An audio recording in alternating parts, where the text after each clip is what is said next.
Good morning, students. This is chapter 5 of science. पादपों तथा प्राणियों का संरक्षण। पादपों यानी पेड़ों और प्राणियों यानी जो जीव जंतु हैं उनका संरक्षण यानी उनके हम रक्षा कैसे कर सकते हैं, उनको किस तरह से हम ढंग प्रकार से उनकी सुरक्षा कर सकते हैं। तो इस चैप्टर में आपको यही बताया कि कैसे उनका हमें संरक्षण करना चाहिए, कैसे जीव जंतु पेड़ पौधे हमारे लिए आवश्यक हैं। रीडिंग स्टार्ट करते हैं। हम अनेक नवीकरणीय एवं अनवीकरणीय प्राकृतिक संसाधनों का उपयोग करते हैं। नवीकरणीय यानी जिनको हम दोबारा से प्राप्त कर सकते हैं, और अनवीकरणीय जिनको हम दोबारा से प्राप्त नहीं कर सकते। संसाधनों का उपयोग करते हैं, ठीक है, यूज़ करते हैं हम उनको। मानव जनसंख्या में वृद्धि के साथ ही प्राकृतिक संसाधनों की मांग में भी तेज़ी से वृद्धि हुई है। प्राकृतिक संसाधन क्या है हमारे? पानी है, जंगल की जो पेड़ हैं उनकी लकड़ियां हैं, ठीक है, तो ये सब हमारे प्राकृतिक संसाधन होते। तेल है। जंगल के थोड़े से भाग में ही पेड़ पौधों तथा जंतु जीवन के विभिन्न प्रकार होते हैं। ये छोटे प्राणियों, घास से विशाल वृक्ष तथा कीट से विशाल जंतु तक हो सकते हैं। नग्न आंखों से न दिखने वाले सूक्ष्म जीवाणु भी होते हैं, ठीक है। सभी प्राकृतिक संसाधनों का विवेकपूर्ण तथा समझदारी से उपयोग संरक्षण कहलाता है। समझ में आ गया संरक्षण क्या कहलाता है? कि उनका जो हम यूज़ है वो एक तो विवेकपूर्ण तरीके से करें और समझदारी से करें। प्राकृतिक संसाधनों का संरक्षण करके ही हम वातावरण की गुणवत्ता को बनाए रख सकते हैं।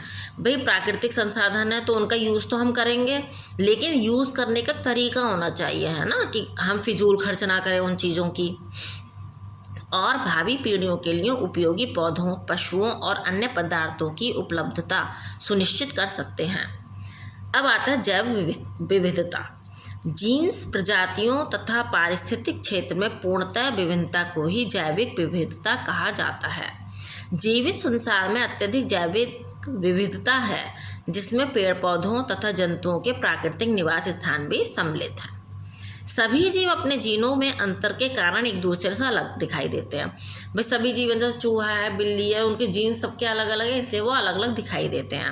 अतः जैव विविधता से अभिप्राय सजीवों की जातीय रचना में विविधता से है। समझ में आ गया कि जैव विविधता से क्या मतलब है?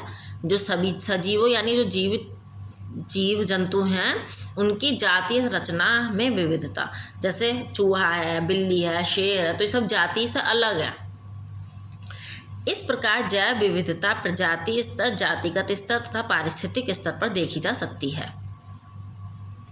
जंगलों में सर्वाधिक जैव विविधता पाई जाती है। ऐसे क्षेत्र जहां उच्च स्तर की जैव विविधता देखी जा सकती है बृहद विविधता केंद्र कहलाते हैं।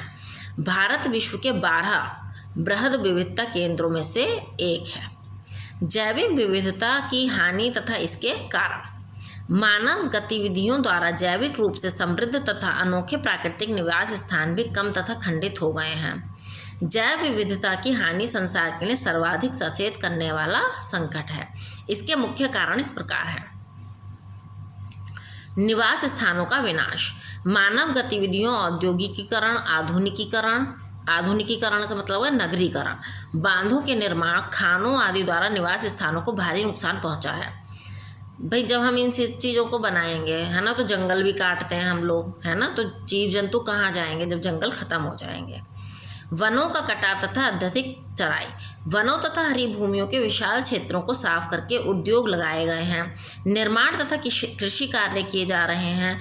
बिना किसी रोकथाम के जंतुओं द्वारा अत्यधिक चराई से क्षेत्र की जैविक विविधता नष्ट हो जाती है।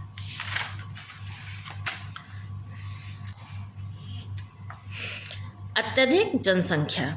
मानव जनसंख्या की तीव्रता से वृद्धि ने सीधे ही या अपरोक्ष रूप से प्रभावित करके जैविक विविधता को हानि पहुंचाई है। प्रदूषण। प्रदूषकों के वायु, जल तथा मिट्टी में मिलने से जैविक विविधता की अत्यंत हानि होती है। कृषि, घरेलू तथा औद्योगिक अपशिष्ट पेड़ पौधों तथा जंतुओं के लिए विष का कार्य करते हैं। IUCN की वर्गीकरण सूची, रेड डाटा बुक, इसकी एक सूची बनाई गई है, ठीक है। पहला आता है इसमें लुप्त हुए जंतु।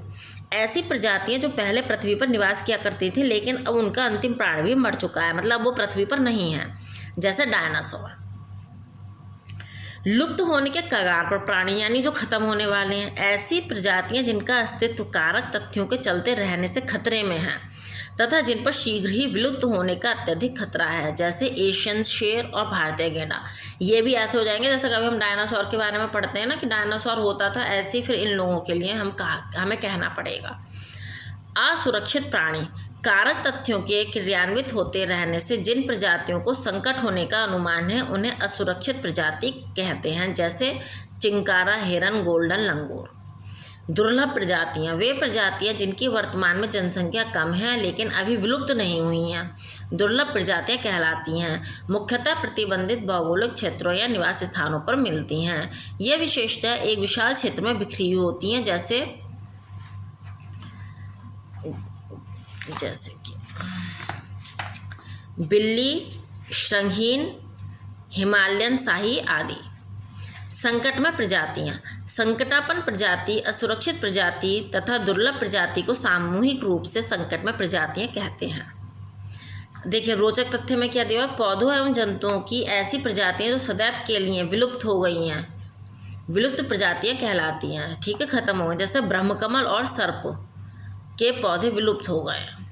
पौधों में भी ऐसी प्रजातियां हैं जो खत्म हो गई हैं, जैसे ब्रह्मकमल का एक पौधा था जो अब बिल्कुल खत्म हो चुका है। जैविक विविधता का संरक्षण, सभी प्रकार की जैविक विविधता विभिन्न स्तरों, जीन पूल, प्रजातियों तथा जैविक समुदायों के स्तर पर होना चाहिए। मनुष्य प्रदूषण, आक्रामक प्रजातियों द्वारा पारिस्थितिक तंत्र यानी इकोसिस्टम के अत्यधिक दुरुपयोग को वर्तमान प्रकृति की जैविक विविधता को नष्ट करने से बचाने के लिए नहीं होने देना चाहिए। निवास स्थान के अग्रिम नाश या अवनति की रोकथाम के लिए सर्वश्रेष्ठ विधि है कि हमें जैविक विविधता की योजना को अपना लेना चाहिए। निम्नलिखित कुछ जैविक विविधता के संरक्षण के लिए प्रयास हैं। पहला, जर्म प्लाज्म के रूप में जैविक विविधता का संरक्षण। वनों के कटाव पर प्रतिबंध होना चाहिए। वन विस्तार यानी वृक्षारोपण करना चाहिए। राष्ट्रीय पार्कों जैसे सुरक्षित क्षेत्रों को और अधिक बढ़ाना चाहिए। सेंचुरियों जंतुओं के शिकार पर कानूनों तथा वृक्षों के कटान पर बाध्यता होनी चाहिए। जंतुओं की त्वचा तथा हाथी के दांतों का गैर कानूनी व्यापार दंडनीय होना चाहिए। इस लेसन की बेटा रीडिंग आज इतनी कराएंगे और जो अगली नेक्स्ट इसके आगे की रीडिंग है वो हम नेक्स्ट वीडियो में कराएंगे।